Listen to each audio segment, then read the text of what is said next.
नमस्कार, मैं अखिलेश यादव आप सभी लोगों का स्वागत करता हूँ अपने प्यारे से यूट्यूब चैनल आशुष जी पे। इस पे लॉग की सीरीज चल रही है और आज फोर्थ लेक्चर है लॉग का। ठीक, कुछ इम्पॉर्टेंट लॉग की प्रॉपर्टी बच गई थी जो पिछले तीसरे लेक्चर में बच गई थी। टाइम ज़्यादा हो रहा था तो आज उसके बारे में हम आप लोगों से बात करेंगे। ठीक, तो चलिए चलते हैं लॉग की कुछ स्पेशल प्रॉपर्टी जिसके बारे में आप लोग से कुछ बातचीत करेंगे। देखिए,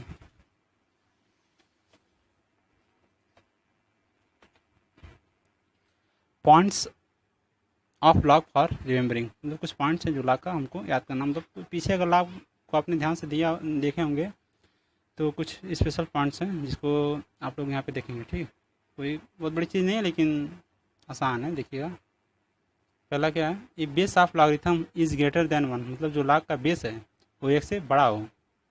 then logarithm of greater number is greater, कहने का मतलब कि देखिए, लॉग लगा किसके साथ, 8 के साथ, और बेस क्या है, 2 है। यहाँ पे क्या लॉग लॉग लगा है, 4 के साथ, बेस क्या है, 2 है। ठीक, लॉग का बेस यहाँ क्या है, एक से बड़ा है। ठीक, एक से बड़ा है लॉग का बेस।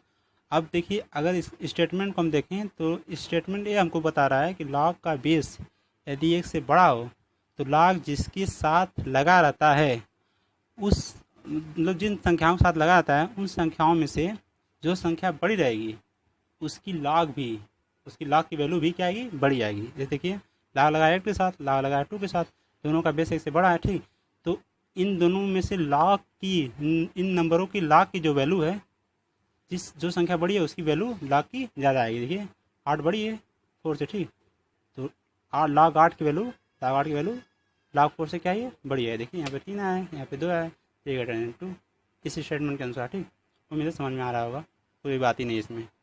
ठीक, अब अगला देखते हैं। सेम में इसी तरह इसका हम उल्टा भी बोल सकते हैं कि मतलब दूसरी प्रॉपर्टी है लॉग की। थी मतलब ध्यान देने वाली बात, if base of logarithm is between 0 and 1, मतलब जो बेस है ना, अब 1 से बड़ा नहीं रहेगा, अब कहाँ से कहाँ तक रहेगा, 0 और 1 के बीच में रहेगा। ठीक, then logarithm of greater number is smaller, मतलब यदि सिंपल सी बात यह है कि इसको हम यदि हम सिंपली बोलें तो क्या कहेंगे कि लॉग का बेस यदि 0 और 1 के बीच में यदि वेरी कर रहा है तो लॉग जिसके साथ लगा है, मतलब जिस संख्या के साथ लॉग लगा है उन संख्याओं में से जो संख्या छोटी रहेगी उसकी लॉग की वैल्यू क्या आएगी, बढ़ जाएगी। ठीक, देखिए, लॉग किसके साथ लगाया, 8 के साथ लगाया, लॉग लगाया 4 के साथ लगाया। ठीक, तो बड़ी तो 8 ही हुई ना, तो लेकिन इसके लॉग की वैल्यू, इसके लॉग की वैल्यू से क्या आएगी, छोटी आएगी। देखिए, -3 छोटा है, -2 बड़ा है।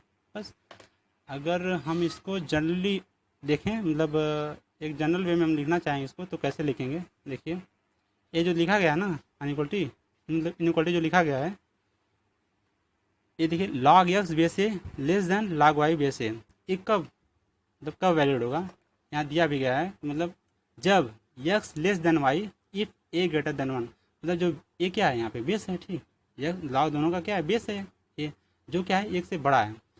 तो अगर इनको आप ध्यान से देखोगे ना तो ये कुछ नहीं है, सिंपली इन्हीं को ध्यान में रख करके जनरली इनको क्या बनाया गया है। ठीक, देखिए, log x less than why if A greater than one, मतलब जो लॉग का बेस है यदि एक से बड़ा है, एक से बड़ा है, और वाई क्या है, एक से क्या है, बड़ा है, ए ग्रेटर देन वन, बेस एक से बड़ा है, पहली वाली प्रॉपर्टी ध्यान रखिएगा। ठीक, और वाई क्या है, एक से क्या है, बड़ी है। तो यदि आप लॉग लगाओगे, आप लॉग लगाओगे तो लॉग वाई की वैल्यू लॉग एक्स से क्या आएगी, बड़ी आएगी। सिंपल ही बात है, लॉग वाई की वैल्यू लॉग एक्स से क्या आएगी, बड़ी आएगी, क्योंकि पहली प्रॉपर्टी के अनुसार इसको किया गया। ठीक, अब यही बात अगर इसको इसी को हम दूसरे तरीके से भी कर सकते हैं। ठीक, ये दोनों रहेगा, मतलब ये दोनों को क्या करेगा, डिनोट करेगा। ठीक, इन दोनों को ये डिनोट कर रहा है। ठीक, जैसे मान लीजिए, अब दूसरी कंडीशन क्या आएगी, अब तो पहले बेस है तो एक से बड़ा हो गया। ठीक, अब दूसरी कंडीशन क्या आएगी, अब जब बेस लॉग का, किसका बेस, लॉग का, इस कहाँ वेरी करे, 0 और 1 के बीच में वेरी करे। जब लॉग का बेस 0 और 1 के बीच में वेरी करे और यक्स क्या हो, ग्रेटर हो वाई से, तो लॉग यक्स की वैल्यू वाई से क्या आ जाएगी, छोटी आ जाएगी, उल्टा हो जाता है। ठीक, तो लॉग यक्स की वैल्यू वाई से क्या है, छोटी आ जाएगी जब ये बेस जो है 0 और 1 के बीच में क्या करे, वेरी करे। ठीक, बस सिंपल सा है, कोई बात ही नहीं है, बहुत आसान से समझ में आ गया होगा। ठीक, तो यही था कुछ लॉ का इंपॉर्टेंट पॉइंट्स, अब आगे हम इसके बारे में पढ़ेंगे। ठीक, चलिए चलते हैं।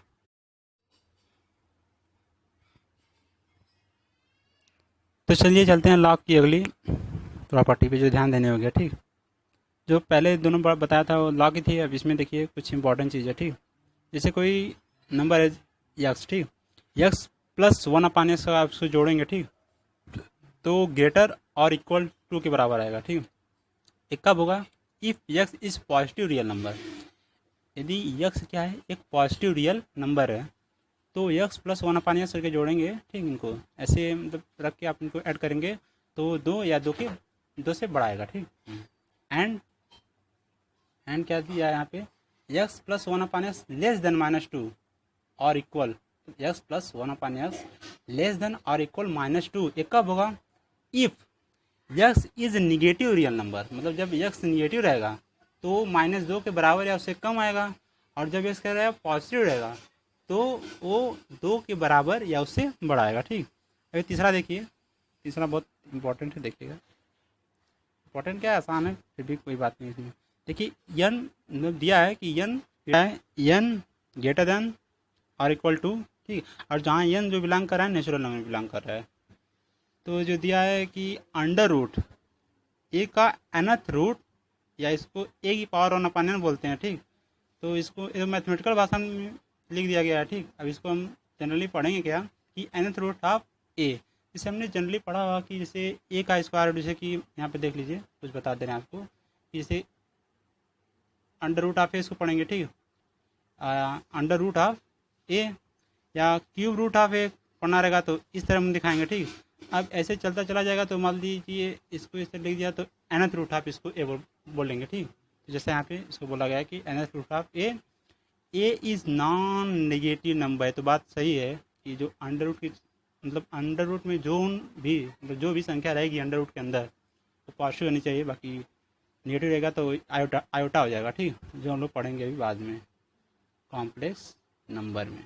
ठीक, कॉम्प्लेक्स नंबर अभी वो चीज़ नहीं है। यहाँ पे देखिए कि मतलब जो अंदर रहेगा अंडर रूट के वो क्या आना चाहिए, पॉजिटिव रहना चाहिए। जो यहाँ पे लिखा गया है कि ए is non negative number, x is मतलब ए इज़ नॉन निगेटिव मतलब निगेटिव नहीं रहना चाहिए, मतलब पॉजिटिव रहना चाहिए। ठीक, चलिए आगे देखते हैं कुछ क्वेश्चंस से आपके माध्यम से आपकी बात करते हैं। ठीक, जो दिया गया क्या है क्वेश्चन, पहले देख लीजिए आप कि लॉग बेस 10, लॉग किस पे, क्यूब रूट ऑफ 10। ठीक, या इसको ये भी बोल सकते हैं log cube root of 10 base 10। ठीक, तो इसको आप क्या लिख सकते हैं, इसको इससे करिए, इसको आप क्या लिख सकते हैं, लॉग 10 की पावर 1/3 बेस 10।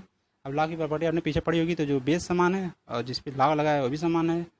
ठीक, मतलब ये तो बात की बात मतलब बाद में आएगा, पहले ये देख लीजिए कि जिस संख्या पे लॉग लगा है उसकी पावर क्या है 1/3, तो लॉग के साथ आगे आ जाएगा, तो 1/3 लॉग 10 बेस 10। ठीक, ये दोनों बराबर है तो इसकी वैल्यू क्या आ जाएगी, 1 हो जाएगी। ठीक, तो इसका आंसर क्या आ जाएगा 1/3। ठीक, इसका आंसर 1/3 आ जाएगा।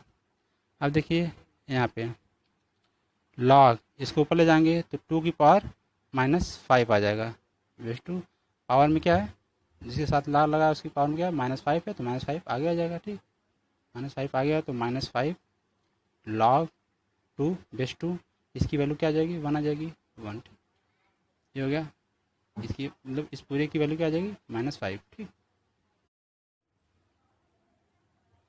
तो क्वेश्चन वाला रहेगा। ठीक, क्वेश्चन क्या है, लॉग 49 बेस क्या है √7, तो इसको आप सॉल्व करेंगे तो 49 क्या ले सकते हैं 7 की पावर 2 लिख सकते हैं। ठीक, और √7 को 7 की पावर हाफ लिख सकते हैं। ठीक, अब लॉग की प्रॉपर्टी के अनुसार जो 2 है वो लॉग के साथ आगे आ जाएगा, जो बेस का जो पावर है वो लॉग के साथ आगे आएगा, लेकिन 1 पन करके आगे आएगा, तो ऐसा लिख देंगे। ठीक, तो इसकी वैल्यू क्या आ जाएगी 1 आ जाएगी, और जो ऊपर चला जाएगा तो 4 आ जाएगा, मतलब इसका टोटल वैल्यू 4 आ जाएगा। ठीक, अब आइए इसको देखते हैं, इसको क्या करेंगे, इसको लिखेंगे क्या लॉग, अरे सॉरी, लॉग 1/8 है, इसको कहेंगे 2 की पावर -3, इसको 2 की पावर -1, ये आगे आ जाएगा, ये 1 पन करके आगे आ जाएगा, तो क्या आ जाएगा -3/-1 लॉग 2 बेस 2, इसकी वैल्यू क्या आ जाएगी 1 आ जाएगी। ठीक, इसकी वैल्यू क्या आ जाएगी 1 आ जाएगी, इसका पूरा मान 3/1 आ जाएगा। ठीक, या 3, इसको देखेंगे, इसको क्या करेंगे। ठीक, इसको आप क्या ले सकते हैं log 1/100, ठीक, 100,000, बेस क्या है 10, ठीक। इसको अगर ऊपर ले जाओगे आप तो क्या लिखोगे, log 10⁻³ अपन, मतलब 10⁻³ बेस क्या log का 10 हो जाएगा, ठीक। और जो -3 है पावर 10⁻³ और आगे आ जाएगा log की प्रॉपर्टी के अनुसार, ठीक। तो क्या आ जाएगा -3 log 10 बेस 10, इसकी वैल्यू 1 हो जाएगी, उसका मान क्या जाएगा -3, ठीक। ट्रिक एंड मंटिसा पे, ठीक। ये हमने पिछली कक्षा में पढ़ा होगा, ठीक। लेकिन यहाँ पे आप कुछ और भी दिखा दे रहे हैं आपको, जैसे कि लिखा गया यहाँ पे कुछ, for any given number n, कोई नंबर दिया गया है जो n है, ठीक। Logarithm can be express as log n base a, मतलब इसको इस प्रकार से लिखा गया है, log n base a equal to integer plus fraction, the integer part is called characteristic and the fractional part is called mantissa, ठीक। करने का मतलब यह है कि जो लॉग जिसके साथ लगा है, मतलब लॉग की जो वैल्यू आएगी वो दो टर्म में आती है, पहला टर्म होता है इंटीजर और दूसरा टर्म होता है फ्रैक्शन। तो इंटीजर वाले टर्म को क्या बोलते हैं, integer part is called characteristic and the fractional part is called mantissa, ठीक। When the value of ln, मतलब log n is given, then to find digits of n we use only the mantissa part, ठीक। the characteristic is used only in determining the number of digit in the integral part if n greater than or equal 1, or number of zeros after decimals and before first non-zero digits in the number if n लाई कर रहा है किसमें, 0 और 1 के बीच में।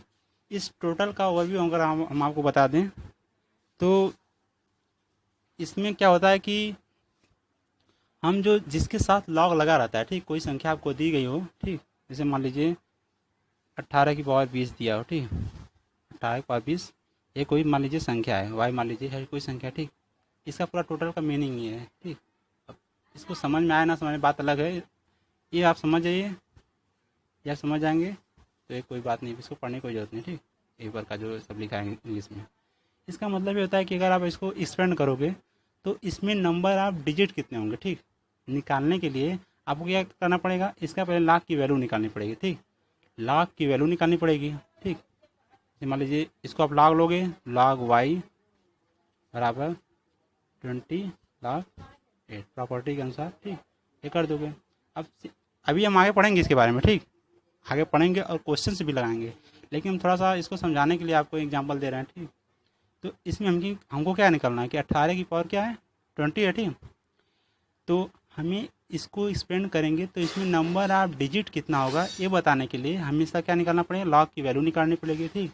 और log की value यदि पॉजिटिव आएगी तो उसमें एक ऐड करना पड़ेगा, यदि निगेटिव आएगी तो उसमें माइनस, तो एक घटाना पड़ेगा, ठीक, एक घटाना पड़ेगा।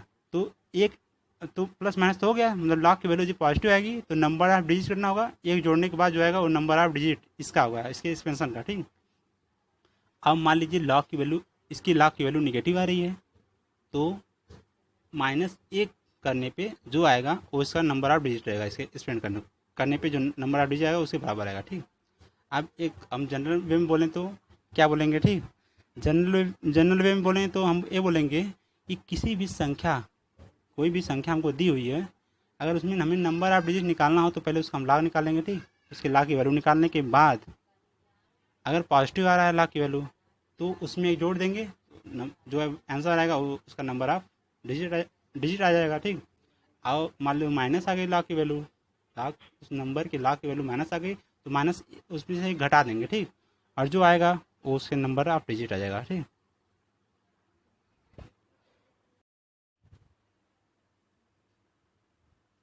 कुछ नोट देख लीजिए, ठीक, उससे संबंधित कुछ नोट्स है उसको आप देख लीजिए, ठीक। The mantissa part of logarithm, जो मंटिसा होती है वो क्या होती है, पार्ट ऑफ लॉगरिथम होती है, ठीक। Of a number is always non negative, मतलब जो मंटिसा होती है वो ऐसा नंबर होती है जो क्या लॉग का क्या होता है, पार्ट होता है, जो एक ऐसा नंबर होता है जो कभी भी क्या होता है, निगेटिव नहीं होता है। ये 0 और 1 के बीच में क्या मतलब लाई करता है, ठीक, 0 और 1 के बीच में लाई करता है, 0 के बराबर या उससे बड़ा, 1 से छोटा, ठीक, 0 1 के बीच में लाई करता है। दूसरा क्या, if the characteristic of log n base 10, characteristic of log n base 10 be n, then the number of digits in n is n plus 1, जैसा हमने पीछे आपको बताया, ठीक। If the characteristic of log n base 10 be minus, then there exists n minus 1 zeros after decimal is n, ठीक, decimal in n, sorry. अब देख लीजिए, इसको मैं आपको बता दूं, यहाँ पे थोड़ा सा देख लीजिएगा, इसको थोड़ा सा क्लियर कर दूं। जैसे मान लीजिए log n बेस से दिया है आपको 6.25, ये देखिए, तो 6.25 किसकी वैल्यू है, log n बेस ए, पूरे की वैल्यू क्या है, 6.25, ठीक। तो इसमें क्या है, इसमें मंटिसा क्या है, 2.25 क्या है, मंटिसा है, ये हमसे दिखा देना इसको, ठीक। और 6 क्या है, सी है, कैरेक्टरिस्टिक्स, ठीक, ये हो गया, ठीक, मंटिसा कैरेक्टरिस्टिक्स। इसमें क्या है, log n बेस से बराबर 6.25। देखिए, आप कभी भी गौर किए होंगे तो log क्या हमेशा एक इंटीजर और क्या है, एक फ्रैक्शन से क्या होता है, बना होता है, उसकी जो वैल्यू होती है log की, ठीक। ये देखिए, इंटीजर हो गया 6 और ये क्या हो गया, 0.25 क्या है, फ्रैक्शन हो गया, ठीक। और जो मंटिसा होता है हमेशा क्या होता है, फ्रैक्शन होता है, और जो कैरेक्टरिस्टिक्स होता है हमेशा आता है, इंटीजर होता है, ठीक। अब आइए यहाँ पे, अब आपने, तो चलिए चलते हैं लॉग की अगली पेशकश पे, एंटी लॉगरिथम। एंटी लॉगरिथम को हमने तो पढ़ा होगा, मतलब हम सभी लोगों ने पढ़ा होगा तीसरी कक्षाओं में, ठीक। उसमें क्या होता था कि एक हमें लॉग की वैल्यू निकालनी होती थी, एंटी लॉग की वैल्यू निकालनी होती थी, हमें बुक के साइड में मतलब एक चार्ट दिया होता था जिसमें लॉग एंटी लॉग का पूरा वैल्यू दिया होता था, जिसकी वजह से हम क्या करते थे, फाइंड करते थे, ठीक। तो हम इसके बारे में कुछ पढ़ते हैं, देखिए नीचे, द पॉजिटिव रियल नंबर, यानी कोई पॉजिटिव रियल नंबर है जिसको हम एन बोल रहे हैं, ठीक, is called the anti logarithm of a number m if log n बराबर m, यदि log n बराबर m दिया है तो इसको आप एंटी लॉग के फॉर्म करोगे तो दोनों तरफ क्या लोगे, एंटी लॉग। जब एंटी लॉग लोगे तो क्योंकि लॉग के साथ एंटी लॉग लगेगा तो एक दूसरे से क्या कैंसिल आउट, मतलब हट जाएंगे, ठीक। तो n हो जाएगा, यहाँ पे देखिए दिया log n बराबर m, तो इसको क्या लिख सकते हैं, अगर आप एंटी लॉग लोगे, यहाँ पे एंटी लॉग लोगे तो लॉग हट जाएगा, लॉग हट गया तो n बच गया, और यहाँ पे एंटी लॉग लोगे तो एंटी लॉग m हो जाएगा। अब हम इसको इस तरह से एक्सप्रेस कर सकते हैं, ठीक। अब क्वेश्चन करेंगे आगे तो आपको और अच्छे से क्लियर हो जाएगा, ठीक। यहाँ पे क्या होता है, एक और मतलब टॉपिक है, मतलब प्रॉपर्टीज ऑफ मॉडुलस फंक्शन, जिसको हम फंक्शन जब पढ़ेंगे तो उसमें क्लियर करेंगे, जिसको हमने छोड़ दिया, ठीक। तो यहाँ पे आपका लॉग समाप्त होता है। अब अगले लेक्चर से आपका डीबीपी स्टार्ट होगा, ठीक। अब अच्छे अच्छे क्वेश्चन कराएंगे और आपके वीडियो बहुत अच्छे अच्छे क्वेश्चन कराएंगे, बहुत अच्छे अच्छे, ठीक। अगर आपको वीडियो अच्छी लगे तो लाइक शेयर